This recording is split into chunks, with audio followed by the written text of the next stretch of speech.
Islamic speech میں آپ لوگوں کا خیر مقدم ہے۔ دین کے اہم اور ضروری مسائل سننے کے لیے ہمارے چینل سے جڑے رہیں۔ بزرگان محترم اور برادران عزیز،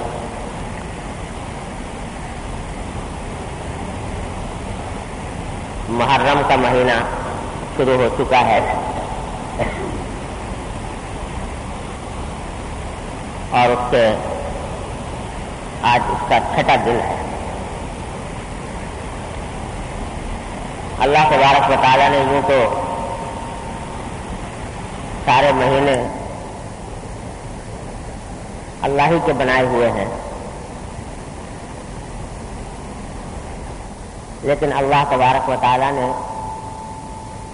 بعض خاص دنوں کو یا مہینوں کو کچھ خصوصی فضیلت عطا فرمائی۔ محرم کا مہینہ بھی انہی مہینوں میں سے ہے جن کو اللہ تبارک و تعالی نے خصوصی فضیلت بخشی ہے۔ اس مہینے کا نام ہی محرم ہے۔ عربی زبان میں محرم کے معنی ہوتے ہیں حرمت والا، جس کو حرمت عطا کی گئی ہو، یعنی تقدس عطا کیا گیا۔ گویا محرم کے دوسرے معنی ہمارے اردو میں اگر کہا جائے تو دوسرے معنی ہے مقدس، یعنی ایسا مہینہ جس کو اللہ تبارک و تعالی نے عظمت بخشی ہے، تقدس بخشا ہے، حرمت بخشی ہے۔ اور اس مہینے کی حرمت اور اس کی عظمت یہ صرف رسول کریم صلی اللہ علیہ وسلم کے عہد مبارک ہی میں نہیں بلکہ پہلے سے چلی آتی ہے، اور یہ ان مہینوں میں سے شمار کیا جاتا تھا جس کو اشہر حرم کہتے ہیں، حرمت والے مہینے۔ اور ان میں جو جاہلیت کے زمانے میں بھی، کیونکہ جاہلیت کے زمانے میں کچھ ابراہیم علیہ السلام کی شریعت کی کچھ باتیں تھوڑی بہت رہ گئی تھی، تو ان میں یہ بات بھی رہ گئی تھی کہ عرب کے لوگ یوں تو لڑنے بھیڑنے کے عادی تھے، قتل و غارت گری کا بازار گرم تھا، لیکن جب محرم کا مہینہ آ جاتا تو وہ لوگ جنگ وغیرہ سب روک دیتے کہ اس مہینے میں لڑائی کرنا حرام۔ اس لحاظ سے اس مہینے کو کی حرمت اور اس کا تقدس پچھلے انبیاء کرام کے زمانے سے چلا آتا ہے، اور یہ بھی اللہ تبارک و تعالی کی حکمت کا اور اس کے مصلحتوں کا ایک حصہ ہے کہ بہت سے عظیم واقعات بھی اس محرم کے مہینے میں پیش آئے، جیسا کہ میں انشاءاللہ ابھی آپ کے سامنے عرض کروں گا۔ کیونکہ یہ مہینہ حرمت والا ہے، اس واسطے اس میں کی ہوئی عبادت کا ثواب بھی عام دنوں کے مقابلے میں زیادہ ہے۔ اور ایک حدیث میں، صحیح مسلم کی حدیث ہے کہ رسول کریم صلی اللہ علیہ وسلم نے فرمایا کہ رمضان کے بعد سب سے زیادہ افضل روزے محرم کے روزے، تو اس واسطے عبادت کے لیے بھی اس کو مخصوص کیا گیا ہے اور عبادت کی فضیلت بیان کی گئی ہے۔ لیکن اس مہینے کی جو 10 تاریخ ہے، جس کو عاشورہ کہا جاتا ہے، وہ مہینے محرم کے مہینے کے اندر بھی ایک امتیاز اور ایک عظمت شان رکھتی ہے،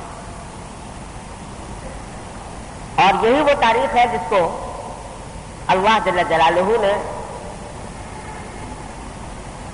بہت سے عظیم الشان واقعات کے لیے منتخب فرمایا۔ حدیث میں رسول کریم سرورت عالم صلی اللہ علیہ وسلم کا ارشاد ہے، صحیح حدیث میں، کہ یہی عاشورہ کا دن تھا یعنی محرم کی 10ویں تاریخ، جس دن اللہ تبارک و تعالیٰ نے حضرت موسیٰ علیہ السلام کو فرعون پر فتح عطا فرمائی۔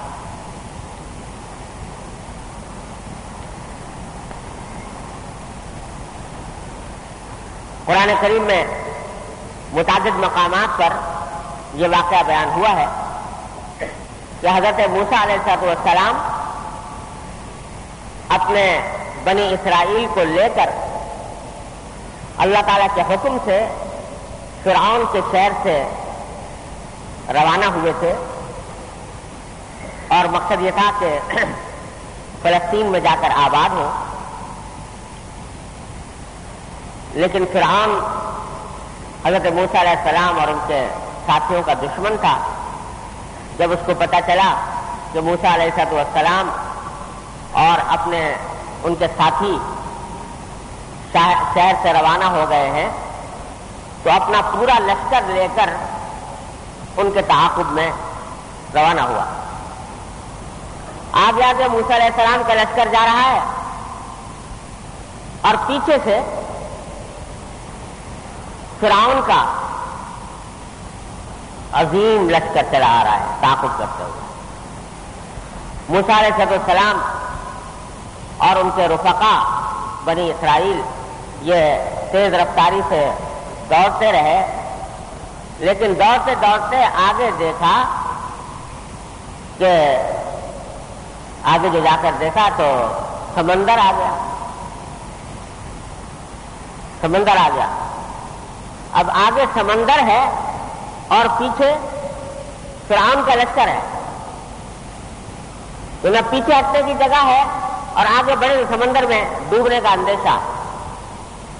اس موقع پر حضرت موسیٰ علیہ السلام کے جو ساتھی تھے بنی اسرائیل، وہ گھبرا گئے اور گھبرا کر موسیٰ علیہ السلام سے کہا کہ انا لمدرکون، قرآن شریف میں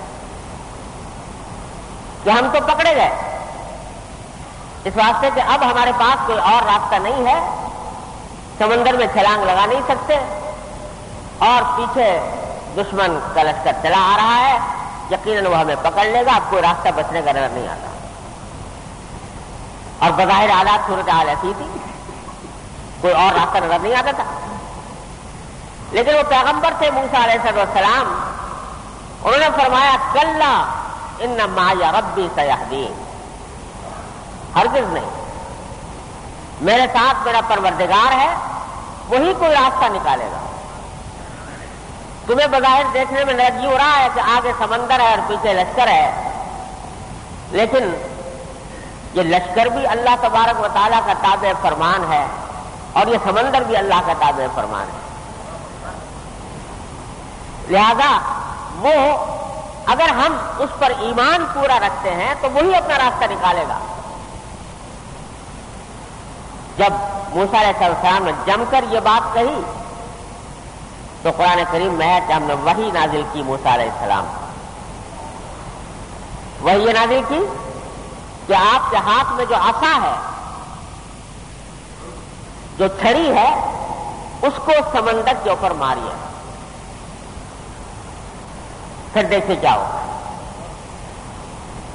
اللہ تعالیٰ کے حکم کے تعمیل میں حضرت موسیٰ علیہ السلام نے چھڑی سمندر پر ماری تو قرآن کہتا ہے کہ اس سمندر کے اندر 12 راستے پیدا ہو گئے، 12 سڑکیں، ہر سڑک کے دونوں طرف پانی کھڑا ہو گیا۔ قرآن کریم میں فَكَانَ كُلُّ فِرْقٍ كَالطَّوْدِ الْعَظِيمِ، یہ 12 اس لیے بنائے تھے کہ بنی اسرائیل کے 12 خاندان تھے، 12 قبیلے تھے، تو ایسا انتظام فرمایا کہ ہر قبیلے کے لیے ایک راستہ پیدا کر، اور فرمایا کہ ان میں سے ہر ٹکڑا، جو 12 ٹکڑے تھے ان میں سے ہر ٹکڑا ایک کے اندر ایک پہاڑ جیسا کھڑا ہو گیا، جیسے دونوں طرف پانی پہاڑ کی شکل میں کھڑا ہو گیا، بیچ میں سے راستہ بن گیا۔ موسیٰ علیہ السلام نے کہا دیکھو میرے پروردگار کا کرشمہ، چنانچہ سارا لشکر 12 کے 12 خاندان بنی اسرائیل کے وہ ان راستوں کے اندر اتر گئے اور صحیح سلامت کہ کسی کا جسم بھی نہیں بھیگا، اور اس طریقے سے وہ پار اتر گئے۔ فرعون کا لشکر یہ عجیب نظارہ دیکھ رہا تھا کہ سمندر پہ آنے کے بعد سمندر کے 12 راستے اس طرح بن گئے۔ کمبخت پہلے سے حضرت موسیٰ علیہ السلام کو جادوگر کہا کرتا تھا، تو شاید سمجھاؤ کہ جادو کا کرشمہ ہے، یا اللہ عالم کیا سمجھا۔ اسے سوچا جب راستے 12 بن ہی گئے تو جس طرح یہ لوگ گزر گئے میں بھی اپنے لشکر کو اس میں سے گزار دوں۔ لشکر کو حکم دیا کہ ان 12 راستوں میں اتر جاؤ۔ فرعون کا لشکر بھی اتر گیا، اور جب تک پورا لشکر اتر گیا اس وقت تک وہ راستے قائم رہے۔ جب آگے بڑھ کر سمندر کے بیچوں بیچ پہنچا، اللہ تبارک و تعالیٰ نے حکم دیا کہ سمندر برابر ہو جاؤ ان کو۔ چنانچہ وہ 12 راستے جو نظر آ رہے تھے وہ دوبارہ سمندر کی شکل میں تبدیل ہو گئے، موجیں اٹھنے لگیں، تلاطم آنے لگا، طوفان محسوس ہونے لگا۔ پورا لشکر فرعون کا اس کے اندر غرق ہو گیا۔ جب بالکل آخر لبوں تک پہنچا فرعون اور غرق ہو رہا تھا اور موت آنکھوں کے سامنے تھی، اس وقت پکارا آمنت بالذی آمنت بہ بنو اسرائیل، کہ میں ایمان لاتا ہوں اس خدا پر جس پر بنو اسرائیل ایمان لائے۔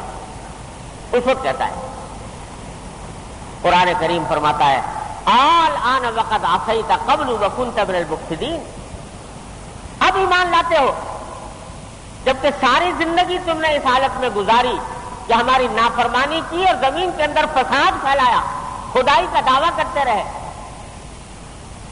اس لیے اب جبکہ موت آنکھوں کے سامنے آ جائے اس کے بعد توبہ کا دروازہ بند ہو جاتا ہے۔ اللہ تعالیٰ حفاظت فرمائے۔ توبہ کا دروازہ اللہ تعالیٰ نے کھولا ہوا ہے، مستقل کھولا ہوا ہے، جب تک کہ سکرات موت طاری نہیں ہوتے، جب تک کہ موت آنکھوں کے سامنے نظر نہیں آتی، اس وقت تک بندے کے لیے توبہ کا دروازہ کھلا ہوا ہے۔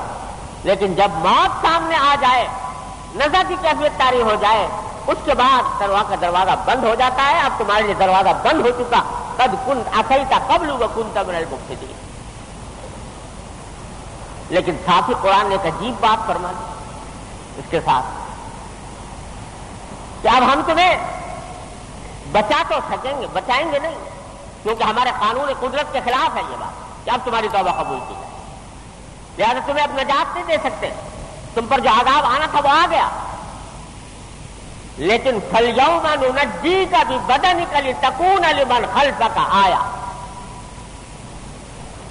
ہم تمہاری جسم کو سلامت رکھیں گے تاکہ تم آنے والوں کے لیے عبرت کا سامان بن جاؤ۔ یعنی جیسے اور انسانوں کی لاشیں مرنے کے بعد سڑ جاتی ہیں، گل جاتی ہیں، اس طرح تمہاری لاش کو سڑنے اور گلنے سے ہم حفاظت کریں گے اور تمہارا جسم محفوظ رکھیں گے تاکہ تمہارا جسم تمہارے بعد آنے والی نسلوں کے لیے عبرت کا ایک سبق بنا رہے قیامت تک۔ یہ فرمایا تھا قرآن نے۔ قرآن کہتا ہے ہم نے اس وقت اعلان کر دیا تھا۔ اللہ تبارک و تعالیٰ کا کرنا ایسا ہوا کہ جب فرعون غرق ہوا تو اس کی لاش بیٹھتے بیٹھتے ایک درخت کے سائے میں کہیں جا کر ٹک گئی۔ دیہاتی لوگ تھے، انہوں نے سمجھا کوئی لاش ہے، تو کسی کو توجہ نہ ہوئی، وہ پڑی رہی اور عام لاشیں ہوتی تو 2-3 دن میں گل سڑ کے ختم ہو جاتی ہیں، وہ لاش صحیح سالم رہی۔ اور پھر اس کے بعد آنے والوں نے کسی طرح پتہ چلایا کہ یہ فرعون کی لاش ہے، تو اس کو اٹھا کر حفاظت سے رکھ دیا ایک جگہ پر۔ بہت دنوں تک لوگ فرعون کی لاش کو دیکھتے رہے، اس کے بعد وہ پتہ نہیں کہاں چلی گئی۔ لوگوں کو پتہ نہیں تھا کہاں چلی گئی۔ وہاں آپ کو مصر کے اندر بڑے بڑے احرام بنے ہوئے ہیں، احرام مصر جو کہے جاتے ہیں، ایک نہیں ہے بے شمار ہیں۔ تو کسی احرام میں لے جا کر ڈال دی گئی وہ لاش، ان احرام کے اندر وہ پڑی رہی سارا سال۔ جس وقت قرآن نازل ہو رہا ہے اور قرآن یہ الفاظ کہہ رہا ہے کہ ہم نے اس سے کہا تھا کہ تمہاری لاش کو سلامت رکھیں گے، اس وقت اس لاش کا کہیں پتہ نہیں تھا۔ جب قرآن نازل ہوا ہے اس لاش کا کہیں پتہ نہیں تھا، کوئی نہیں جانتا تھا کہ لاش کہاں ہے۔ چنانچہ جب قرآن کی تفسیر کرنے کے لیے مفسرین آئے تو انہوں نے اس کی تفسیر کرتے ہوئے یہ سوال پیدا ہوا کہ قرآن کہہ رہا ہے کہ لاش تمہاری سلامت رکھیں گے، لیکن کہیں ہمیں نظر آتی نہیں کہاں ہے لاش۔ تو کوئی کہنے لگا کہ مطلب یہ تھا کہ 1 دن سلامت رکھیں گے، 2 دن سلامت رکھیں گے، یہ مراد ہے۔ کوئی کہنے لگا ہوگی کہیں، ہمیں پتہ نہیں ہے۔ قرآن نازل ہونے کے کئی صدیوں کے بعد احرام مصر سے فرعون کی لاش برآمد ہوئی، اور ماہرین نے جو تاریخ کے، جغرافیہ کے اور انسانی لاشوں کے علم کے ماہر تھے، انہوں نے سب نے باتفاق یہ اعتراف کیا کہ یہ اسی فرعون کی لاش ہے جو موسیٰ علیہ السلام کے زمانے میں، اور آج وہ لاش قاہرہ کے عجائب گھر میں رکھی ہوئی، قاہرہ کے عجائب گھر میں رکھی ہوئی ہے، میں نے اپنی آنکھوں سے دیکھی ہے۔ اور وہ اس لاش کا عالم یہ ہے کہ اس کا منہ کھلا ہوا ہے، اس طرح خوفناک طریقے سے، جیسے کوئی شخص ایک دم سے کسی ہیبتناک منظر کو دیکھ کر کسی آدمی کا منہ پھٹ جاتا ہے اور آنکھیں کھل جاتی ہیں، اس طریقے سے اس کا منہ کھلا ہوا ہے۔ آج بھی جس کا دل چاہے جا کر قاہرہ کے عجائب گھر میں وہ لاش دیکھ لے۔ قرآن نے کہا تھا فَالْيَوْمَ نُنَجِّيكَ بِبَدَنِكَ، آج ہم تیری لاش کو سلامت رکھیں گے، لِتَكُونَ لِمَنْ خَلْفَكَ آیا، تاکہ تو بعد میں آنے والوں کے لیے ایک درس عبرت بنا رہے۔ وہ درس عبرت آج بھی ہر انسان کو عبرت کا سبق دے رہا ہے۔ یہ واقعہ فرعون کے غرق ہونے کا اور موسیٰ علیہ السلام کے اس کے ظلم و ستم سے نجات پانے کا یہ واقعہ عاشورہ کے دن پیش آیا، 10 محرم کو پیش آیا۔ یہ بالکل صحیح حدیث کے سے یہ بات ثابت ہے۔ بعض اور روایات بھی آتی ہیں جو اتنی زیادہ پکی نہیں ہے کہ اللہ تعالیٰ نے عاشورہ ہی کے دن یہ زمین تخلیق کی تھی، اور یہ روایت بھی آتی ہے کہ عاشورہ ہی کے دن آدم علیہ السلام کو پیدا کیا گیا، عاشورہ ہی کے دن آدم علیہ السلام کو دنیا میں بھیجا گیا، مگر وہ روایات اتنی زیادہ مضبوط نہیں ہے جس کی پہلی روایت تھی موسیٰ علیہ السلام والی۔ بہرحال اللہ تبارک و تعالیٰ نے عاشورہ کو یہ فضیلت بخشی ہے کہ اس میں بہت سے اہم واقعات اللہ تبارک و تعالیٰ نے اس دن کے اندر پیش آنے کے لیے منتخب فرمائے۔ جب رسول کریم سرور دو عالم صلی اللہ علیہ وسلم مبعوث ہوئے تو ابتدا میں عاشورہ کے دن کا روزہ فرض کیا گیا۔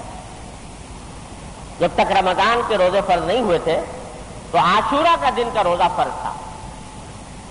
بعد میں جب رمضان کے روزے فرض ہو گئے تو عاشورہ کی روزے کی فرضیت ختم کر دی گئی، اب فرض نہیں، واجب نہیں، البتہ مستحب ہے، ثواب ہے، فضیلت۔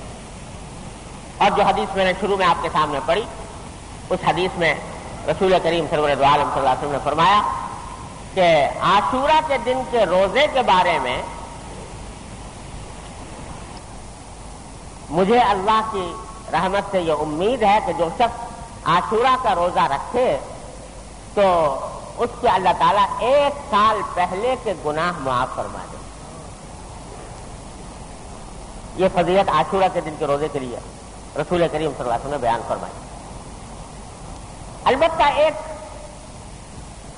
اور پہلو ساتھ ہی رسول کریم صلی اللہ علیہ وسلم نے بیان فرمایا، وہ پہلو یہ ہے کہ کیونکہ اس عاشورہ کے دن میں موسیٰ علیہ السلام کو فرعون کے لشکر سے نجات ملی تھی اور فرعون غرق ہوا تھا، اور یہودی موسیٰ علیہ السلام کو مانتے ہیں، تو مدینہ منورہ میں جو لوگ یہودی آباد تھے وہ بھی عاشورہ کے دن روزہ رکھا تھا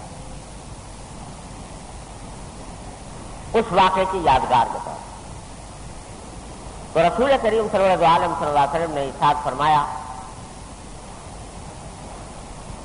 یہ فرمایا کہ بھئی کیونکہ یہودی بھی اس دن روزہ رکھتے ہیں، مسلمان بھی اس دن روزہ رکھتے ہیں، تو دونوں میں مشابہت پیدا ہو جائے گی، اور کسی غیر مسلم قوم کے ساتھ مشابہت پیدا کرنا یہ رسول کریم صلی اللہ علیہ وسلم کو بڑا ناپسند تھا۔ اس واسطے آپ نے فرمایا کہ اگر آئندہ سال میں زندہ رہا تو میں صرف عاشورہ کا نہیں رکھوں گا روزہ، بلکہ عاشورہ کے ساتھ ایک دن اور ملا کر رکھوں گا، چاہے تو ایک دن 9 محرم کا ساتھ ملاؤں گا یا 11 محرم کا ساتھ ملاؤں گا، دونوں ملا کر رکھوں گا۔ اس لیے علماء کرام نے اس حدیث کی وجہ سے فرمایا کہ افضل یہ ہے کہ آدمی تنہا عاشورہ کا روزہ نہ رکھے بلکہ ساتھ کوئی دن ملا لے، 9ویں کا یا 11ویں کا، افضل یہ ہے۔ لیکن خوب سمجھ لیجیے، بعض لوگ اس کو واجب سمجھتے ہیں، ضروری سمجھتے ہیں، یعنی یہ سمجھتے ہیں کہ اگر ساتھ نہ ملایا کوئی روزہ تو گناہ ہو جائے گا۔ ایسی بات نہیں ہے، اچھا ہے کہ 2 دن رکھیں، 9 10 یا 10 اور 11، بہتر ہے کہ دو دن رکھے جائیں۔ لیکن اگر کسی وجہ سے آدمی 2 دن نہ رکھ سکے، صرف 10ویں تاریخ کا رکھ لے تو کوئی گناہ نہیں، 10ویں تاریخ کی فضیلت انشاءاللہ پھر بھی حاصل ہو جائے گی۔ اور خاص طور سے ہمارے دور میں یہاں عاشورہ کے دن روزہ یہودی رکھنے والے اب ختم ہو گئے، وہ تو حساب کتاب یہودیوں اپنے حساب کتاب سے کرتے ہیں کہیں، لیکن جو محرم کے 10 تاریخ ہے اس کو یہودی روزہ رکھنے کا قصہ ختم ہو گیا۔ اس واسطے بھی یعنی اگر کوئی شخص تنہا 10 محرم کا رکھے تو اس کو زیادہ سے زیادہ خلاف اولا کہا جائے گا، لیکن اس کو نہ گناہ ہے نہ مکروہ ہے نہ کوئی ایسی بات ہے جس کی وجہ سے عاشورہ کے روزے کی فضیلت حاصل نہ ہو۔ اگر کسی کو موقع نہیں ملتا تنہا عاشورہ کا رکھ لے، کوئی حرج نہیں۔ البتہ اچھا ہے کہ ساتھ ملائے، 9 کو ملا لے یا 11 کو ملا لے۔ یہاں سے ایک نقطہ مسلمانوں کو سبق لینے کا ہے کہ رسول کریم صلی اللہ علیہ وسلم نے غیر مسلم قوموں کے ساتھ مشابہت سے اتنا پرہیز کیا کہ روزے جیسی عبادت میں بھی یہ کہا کہ تو کہیں ایسا نہ ہو کہ ان کے ساتھ مشابہت ہو جائے۔ حالانکہ روزہ تو عبادت ہے، وہ اگر اچھا کام کر رہے ہیں، اچھے کام میں اگر مشابہت ہو جائے تو کیا خرابی ہے؟ لیکن رسول کریم صلی اللہ علیہ وسلم نے اچھے کام میں بھی ایسی مشابہت سے پرہیز کا حکم دیا۔ وجہ کیا ہے؟ کہ در حقیقت اسلام یہ خود مستقل دین ہے، دین برحق ہے، اس کا اپنا عقائد کا نظام ہے، اس کا اپنا عبادات کا نظام ہے، اس کا اپنی ثقافت ہے، اس کی اپنی تہذیب ہے، اس کے اپنے اخلاق ہیں، اس کا اپنا کردار ہے، اور کسی بھی مرحلے پر اسلام کو یہ گوارا نہیں ہے کہ اس کا پیروکار یعنی مسلمان کہلانے والا وہ اپنی تہذیب میں، اپنی ثقافت میں، اپنی عبادت میں، اپنے کلچر میں وہ کسی غیر مسلم قوم جیسا نظر آئے۔ یہ پسند نہیں ہے اسلام کو۔ اسی لیے فرمایا رسول کریم صلی اللہ علیہ وسلم کہ من تشبہ بقوم فہو منہم، جو کسی قوم کے ساتھ جان بوجھ کر مشابہت اختیار کرے کہ میں ان جیسا لگوں تو وہ انہی میں سے ہے، یعنی وہ مسلمان کہلانے کا مستحق نہیں۔ جو اپنے اسلامی آداب سے، اسلامی اخلاق سے، اسلامی ثقافت سے آدمی نفرت کرتا ہے اور دوسروں کی ثقافت کو پسند کرتا ہے تو وہ کیا مسلمان کہلانے کا مستحق ہے؟ اس واسطے فرمایا کہ من تشبہ بقوم فہو منہم۔ تو جب روزے میں رسول کریم صلی اللہ علیہ وسلم مشابہت اختیار کرنے سے پرہیز کر رہے ہیں تو اور چیزوں میں کیسے؟ جگہ جگہ رسول کریم صلی اللہ علیہ وسلم نے فرمایا کہ کافروں سے اپنے ہر عمل میں اپنے آپ کو ممتاز رکھو، ان کی مخالفت کرو۔ مشرکین جو تھے رسول کریم صلی اللہ علیہ وسلم کے زمانے میں وہ داڑیاں کٹواتے تھے، مونچھیں بڑھاتے تھے۔ آپ نے فرمایا خالف المشرکین، ان کی مخالفت کرو۔ مسلمان کا کام یہ ہے کہ مونچھیں کم کرے اور داڑھی بڑھائے۔ ایک اور موقع پر رسول کریم صلی اللہ علیہ وسلم نے فرمایا کہ یہ جو مشرکین تھے مکہ مکرمہ سے، وہ یا تو صرف عمامہ باندھتے تھے یا صرف ٹوپی پہنتے تھے۔ آپ نے فرمایا کہ تم ان کی مخالفت کرو، امامہ ٹوپی بھی پہنو، اس کے ساتھ امامہ بھی پہنو۔ تو جگہ جگہ رسول کریم صلی اللہ علیہ وسلم نے یہ اہتمام فرمایا کہ ایک مسلمان اپنے ظاہری وضاحت کے اندر بھی دیکھنے میں وہ کافر کے مشابہ نظر نہ آئے۔ آج افسوس یہ ہے کہ ہم لوگوں نے ایسا طریقہ اختیار کر لیا کہ ایک آدمی اگر جا رہا ہے کہیں تو پتہ لگانا مشکل ہے کہ یہ مسلمان ہے یا غیر مسلم، کوئی علامت نظر نہیں آتی۔ جیسا لباس اس کا ویسا لباس اس کا، جیسی شکل و صورت اس کی ایسی شکل و صورت اس کی، دونوں میں کوئی فرق اور امتیاز نظر نہیں آتا۔ تو رسول کریم صلی اللہ علیہ وسلم کا یہ ارشاد ہر مسلمان کے لیے سرمہ بصیرت، بھائی تم مسلمان ہو، اللہ کے دوست ہو، اور کافر جو ہے وہ اللہ کا دشمن ہے، اس واسطے اپنے آپ کو اس جیسا بننے سے پرہیز کرو، بنانے سے پرہیز کرو۔ یہ ہے عاشورہ کا حکم جو صحیح حدیث سے ثابت ہے۔ ایک اور چیز جو حدیث میں منقول ہے وہ بھی کوئی نہ فرض ہے نہ واجب ہے نہ کوئی ایسی چیز ہے کہ جس کو سنت جاریہ کہا جائے یا سنت مؤکدہ کہا جائے، لیکن ایک فضیلت بیان فرمائی ایک حدیث میں کہ عاشورہ کے دن آدمی جو ہے وہ اپنے اہل و عیال اور اپنے زیر کفالت فرض واجب جیسا کرنا یہ بھی ٹھیک نہیں۔ اور جتنی باتیں بڑھا دی گئی ہیں اپنی طرف سے وہ سب بے اصل ہیں، اور انہی میں سے ایک بات یہ کہ حضرت حسین رضی اللہ تعالیٰ عنہ کی جو شہادت عاشورہ میں ہوئی، بہت سے لوگ یہ سمجھتے ہیں کہ عاشورہ کی فضیلت کی وجہ یہ ہے کہ حضرت حسین رضی اللہ عنہ کی شہادت اس دور میں اس دن واقع ہوئی، حالانکہ واقعہ اس کے برعکس ہے۔ عاشورہ کی فضیلت چلی آ رہی تھی پہلے سے، لیکن حضرت حسین رضی اللہ عنہ کی فضیلت یہ ہے کہ ان کو اللہ تعالیٰ نے شہادت کا مقام اس دن میں عطا فرمایا۔ تو یہ اللہ تبارک و تعالیٰ نے ان کے ساتھ اکرام کا یہ معاملہ فرمایا کہ شہادت کا مرتبہ اور عاشورہ کے دن۔ البتہ حضرت حسین رضی اللہ عنہ کے نام پر جو اور بے شمار خرافات ہمارے معاشرے میں رائج ہو گئی ہیں والعیاذ باللہ، ان کا نہ دین میں کوئی وجود ہے نہ شریعت میں اس کے کوئی اثر ہے۔ یہ ماتم، یہ سینہ کوبی، یہ سوگ، ان سے صراحتاً رسول کریم صلی اللہ علیہ وسلم نے منع فرمایا۔